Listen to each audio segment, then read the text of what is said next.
42ನೇ ಪ್ರಶ್ನೆಯನ್ನ ಗಮನಿಸಿ. Sine A equal to cos A ಆದರೆ ಎ ನ ಬೆಲೆ ಎಷ್ಟು? ಸೊ ಇಲ್ಲಿ sine A equal to cos A. So sine A divided by cos A ಏನಾಗುತ್ತೆ ಹೇಳಿ? 1 ಆಗುತ್ತೆ. ಸೊ ಇಲ್ಲಿರೋ ಕಾಸ್ ಎ ಲೆಫ್ಟ್ ಸೈಡ್ ಹೋದಾಗ ಅಂಶ ಇದ್ದಿದ್ದು ಛೇದಕ್ಕೆ ಬರುತ್ತೆ. So sine A by cos A is equal to 1. So sine A by cos A ಅನ್ನ ಟ್ಯಾನ್ ಎ ಅಂತ ಬರೀಬಹುದು, ಇಸ್ ಈಕ್ವಲ್ ಟು 1.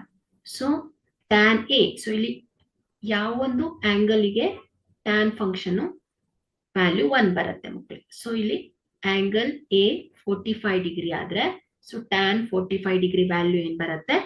1 ಆಗತ್ತೆ ಮಕ್ಕಳಿಗೆ. ಸೊ ಹಾಗಾಗಿ ಇಲ್ಲಿ ಆಂಗಲ್ ಎ ಇಸ್ 45 ಡಿಗ್ರಿ ಆಗತ್ತೆ. ಓಕೆ.